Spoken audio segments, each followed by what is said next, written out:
मैं हूं मंगल सिंह, आप देख रहे हैं MS गिल फिजिकल फिटनेस का यूट्यूब चैनल। तो आज हम शारीरिक शिक्षा 12वीं की जो 12वीं कक्षा है उसका तीसरा अध्याय है योगा और लाइफस्टाइल।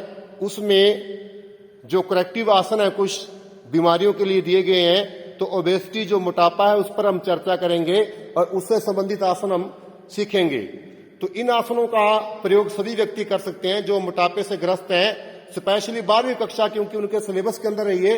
तो 12वीं कक्षा के बच्चों के लिए हम ये वीडियो बना रहे हैं। तो ओबेसिटी क्या होती है, मोटापा होता क्या है?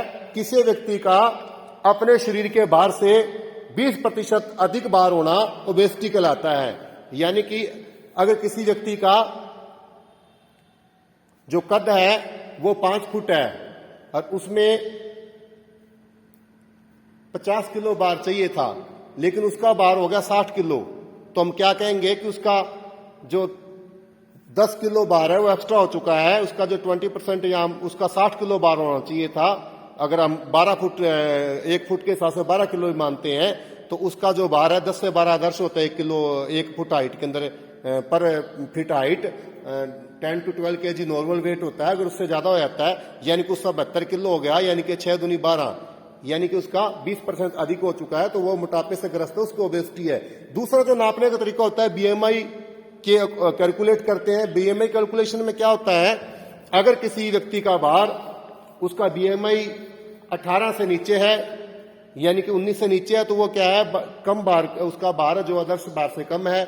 अधिक अगर उसका 25 से अधिक हो जाता है, 25 से 30 के बीच में, तो वो थोड़ा ओवरवेट है। अगर वो 30 से 35 के बीच में, उसको ओबेसिटी की पहली कंडीशन आ चुकी है। और अगर वो 35 से 40 के बीच में, तो वो तीसरी क्लास की ओबेसिटी के अंदर आ चुका है।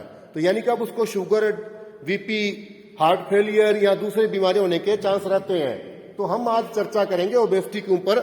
तो इसमें जो सबसे पहला आसन होता है वो होता है, सबसे पहले सीधे बैठ जाते हैं घुटनों के बल, वज्रासन। तो वज्र का मीनिंग होता है बच्चों कठोर, यानी कि शरीर की जो अवस्था है वो कठोर मुद्रा में रखते हैं शरीर को। बिल्कुल सामने देखना होता है, सीना तना हुआ, पैरों की ये पोजीशन रहेगी। तो वज्रासन का क्या मतलब होता है? वज्र का मतलब होता है कठोर। तो वज्रासन होता है पहला जिसका आसन होता है मोटापे के लिए। इस आसन के लाभ क्या है? तो सबसे बड़ा ये पाचन तंत्र को दुरुस्त करता है, आपके पाचन संबंधी रोगों से निजात दिलाता है, बैक पेन की समस्या में आपको ठीक रखता है, आपके जो पेट की बीमारियां होती है उससे, उधर रोगों से, आपके जो पेट के डिसऑर्डर है उससे आपको राहत दिलाता है। ब्लड सर्कुलेशन को अच्छा करता है, इट इंप्रूव ब्लड सर्कुलेशन। तो इसकी जो साधन है क्या होती है, जिसके जोड़ों का दर्द है वो इसको नहीं करेगा वज्रासन को। जिनको स्पाइनल कॉलम की प्रॉब्लम उसको नहीं करना। किसी को अगर हर्निया वगैरह की दिक्कत है तो उसको पेप्टिक एसिड है, हर्निया है, तो वो अच्छी गाइडेंस, किसी एक्सपर्ट की गाइडेंस के अंदर करेगा। तो ये पहला आसन था वज्रासन। तो आप लोग बच्चों देखकर इसको प्रैक्टिकली कर सकते हो। आपके जो चैप्टर ये अच्छे से हो जाएगा, क्योंकि जो योगा है ये जो चैप्टर कुल मिलाकर आपका पूरा प्रैक्टिकल करने वाला चैप्टर है।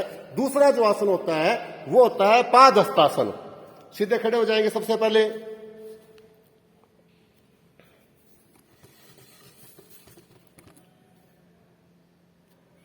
अब अपने हाथों को उठाते हुए एक गहरी सांस छोड़ते हुए, सांस को बाहर छोड़ते हुए, एक्सहेल करते हुए आगे की तरफ जो पैर है, पैरों के पास हाथों को बिल्कुल रखेंगे।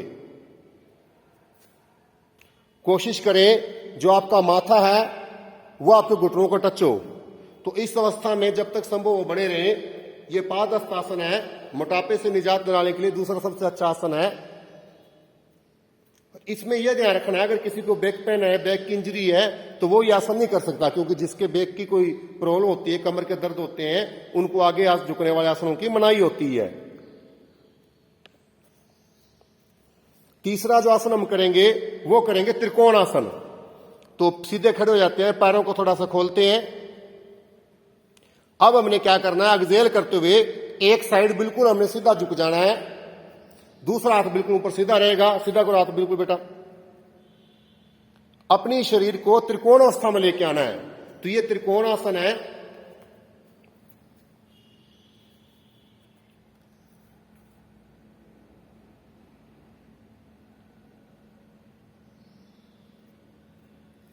तो हम 5-7 बार 10 बार सांस लेते हैं जब धीरे धीरे, उसके बाद हम साइड चेंज कर सकते हैं। अब साइड चेंज कर देंगे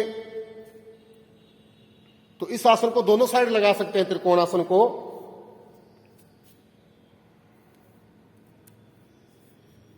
ये आपकी जो मसल्स की फ्लेक्सिबिलिटी डेवलप करता है, कमर की जो आपकी स्पाइन है, स्पाइन की स्ट्रेचिंग अच्छी करता है।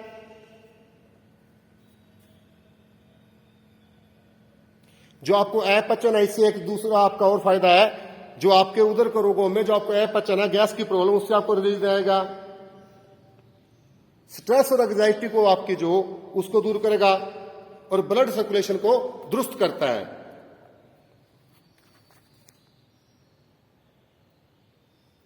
जो आपका चौथा आसन होता है वो फिर बैठने वाला आसन है, अर्ध मत्स्येंद्र आसन। तो एक घुटना हम जैसे वज्रासन में बैठते हैं, एक घुटने की जो थाई है, घुटना जो थाई के नीचे, दूसरा जो थाई उसके ऊपर से जाएगी।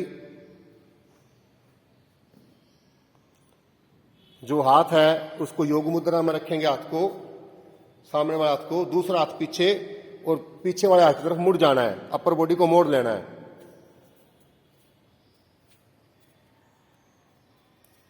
जितना उसके पीछे की तरफ मुड़ने की कोशिश करेंगे।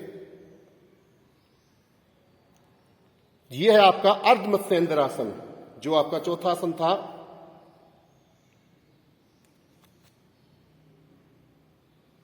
यह आसन का जो फायदा है, आपकी जो स्पाइन है उसकी फ्लेक्सिबिलिटी बढ़ाएगा, आपके डाइजेस्टिव सिस्टम को इंप्रूव करता है, आपकी तिल्ली, स्प्लीन, लीवर, किडनी, उनको सही करता है।